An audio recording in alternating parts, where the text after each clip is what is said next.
Hello Planetmans! Welcome to the first and hopefully not the only episode of Planetside Biopsy, where I talk about problematic aspects of the game's design, and boy, there are a lot of those, and the public discourse about them often lacks sufficient sophistication to effect improvements. But let me clarify one thing. The game is not dead as of recording. If it was, I would call this Planetside Autopsy. The topic for today are large bases, since level design is a key component of any shooter game. I'll focus on large bases because some of them seem to be particularly disappointing. There are other base types I could talk about, as well as entire continents, but those are topics for another day. In this video, I'll discuss three concerns that affect large bases in particular. The first one is reinforcement distance. This is about the downtime between fights. A fast stream of reinforcements on both sides is essential to fuel a fight. The second concern is defensibility in width. This is about how easily the attackers can be defeated in detail when the defenders focus on a single objective. Many large bases are hard to take due to this. The final concern is fight finding. A Planetman always looks for a fight. In a large base, it can be hard to find one due to lack of intelligence of enemy positions or sheer pathfinding complexity. Let's talk about reinforcement distance and some examples. I'm not talking about attacker-defender balance, since small bases can be just as imbalanced as large bases. For now, I'll just assume the fiction that reinforcement distance is balanced. We can quantify reinforcement distance by measuring the walking time from an attacker's spawn through an objective or choke point and then to a defender's spawn. Though it's not perfect since combat can occur at various ranges. There are several level design ways to reduce the walking time: jump pads, teleporters, gravity tunnels, like those in tech plants, forward spawns like those in 3-pointer amp stations, etc. The journey itself is often far from mundane, since the enemy might try to intercept reinforcements and wise Planetmans attempt to read the battlefield as they approach. Biolabs are an example of a short reinforcement distance of 30 to 40 seconds, which partially explains the popularity of biolab farming. Quartz Ridge is an example of a bit longer reinforcement distance of more than 50 seconds. Tech plant tunnel push takes a bit over 30 seconds, but it's a weird example because it's usually a suicidal approach and you pass by potential attacker's spawn. At least in those tech plants where Sunderers are allowed to deploy inside. Other paths are much slower. Zero listening post deserves a mention here, because its C point is very remote. Both sides have to rely on temporary spawn solutions to seriously contest it, and sometimes a fight breaks out between a garage Sunderer and a Sunderer on the hill behind the crystals.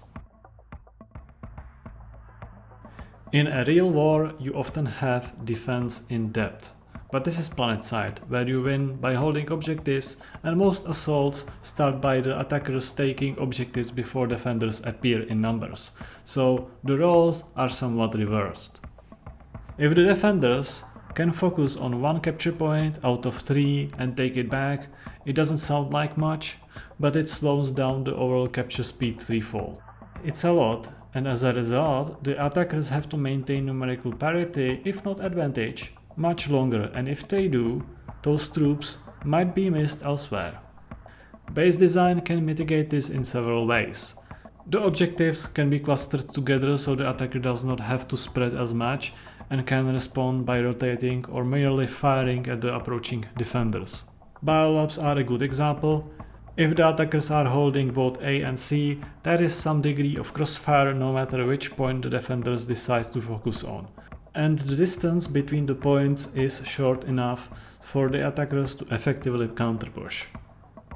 The other way to make a large base less defensible is by allowing the attackers to delay defenders in some form of a choke point. Or Axis firearms is an example where both B and C can be reasonably approached only through this big research lab building. So a competent attacker will concentrate their force there and leave only skeleton crew on the points themselves. The Ascent is an example where attackers sometimes lock down the entire tower and blunt any concentrated defender push before it reaches its objective. Osher's Excavian is a unique example because it has a very short 2-minute capture timer and 4 capture points, so holding 3 points out of 4 results in a reasonable 4-minute capture time. And it's not like the base will be otherwise defensible in width, since the capture points are clustered away from the spawn. The Osher example of defensibility in width are Trident towers. The obvious downside of fast capture time is that it can be stolen before anyone notices the countdown. But perhaps the timer should be, in general, more lenient to attackers holding less than the maximum number of capture points. Fight finding. Yes, it's a new word. Deal with it. The first step is identifying enemy force concentrations. There are various clues, assuming you don't see them right out of your spawn window. Recon markers or gunfire sounds, if present, more or less answer the question, but they are somewhat limited in range and might not work in a truly sprawling base. They also don't handle verticality very well. In open area bases, planet mounts usually can check the situation from a vantage point, but obviously this does not work in underground complexes. When everything else fails, planet mounts can rely on objectives. If it's held by enemy, there should be enemies there, and if you capture it, enemies should show up eventually to take it back.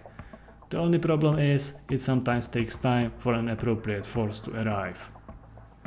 The second step is to navigate to reach known enemy concentrations. Usually that's trivial with Planetside's open base design, but there are some outliers.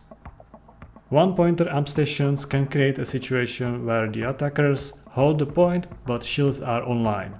So attacker reinforcements can't get in easily, but defenders can still push from the SU area, unhindered by the attackers stuck outside. Hunter's Blind is an example of a base where less experienced players can get lost. I've seen it happen. Hint: use the jump pads. Ideally, jump pad and teleporter connections should be shown on the map to help new players. Now let's discuss one base type in particular. Yes, it's time to throw some nanites at Containment Sites, as foretold by the video thumbnail. I have indeed been building my case against Containment Sites under the guise of generic discussion. Or perhaps I came up with the 3 large base concerns first and only observed the following. Reinforcement distance. I hope you like to walk. 115 seconds or more. Also, good luck reading the battlefield on your way in. You won't see it until you turn the last corner. This is an especially dull base to respawn in. Defensibility in width. Well, there are 3 capture points to hold, quite far away from each other. There's no direct line of sight between them, and the defenders have mostly isolated paths to each, meaning the attackers can't block a single choke point. Recon doesn't work well, so a defender blob is rarely countered per taking a point, and even afterwards it's hard to tell whether you are dealing with a concentrated push or a single infill. It couldn't be more defensible. What do we have for fight finding? It's non-existent. Recon markers, if within range, are a nightmare to read due to extreme verticality, but don't worry about it because they won't be in range when it matters. So that's quite bad, and on top of that, containment sites are also full of narrow hallways. While planet mounts don't frown upon small rooms and choke points, it's usually in the form of a building with a few choke point entrances, but the building itself is in the open. Given biolabs are relatively open, the bubble just eliminates air and vehicle spam. At least containment sites look nice. I don't see a way to fix containment sites, not the underground part. Maybe put a biolab on top of it and remove the underground? That way some of the geometry can be salvaged and it won't take a lot of effort. Many planet mounts would actually like the entire continent reverted back to its pre-shattering state, but a rollback like that is extremely humiliating and dangerous. I get all riled up when they ask me to roll back an unreleased feature. The danger lies in potential reintroduction of issues that have been fixed over the years and a gap between the old map and the requirements of the current engine. Some changes require updates in both game code and the map file. The map file is likely binary in nature, so it's a version control nightmare. To end this on a positive note, let me talk about Nason's Defiance. It's an example of an off-peak hours three-way base. It's very hard to take one-on-one, but when it becomes the only big fight at the center of the map, it really shines and its sprawling nature contributes to that. Both attacking empires just take one side of the base, sometimes launching for the center as well, and the would-be conquerors have to watch out for a last-minute flip, because it doesn't matter who contributed most to the capture timer. The empire that holds the majority of control points at the end of the timer takes it all. The south side is also very construction friendly, and that's quite rare, to be honest. That's all I have for today. Are there any other large base concerns or examples that I should have covered? What should I talk about in the next video? Perhaps some controversial topic, such as flags? Put your answers and questions in the comment section and see you next time!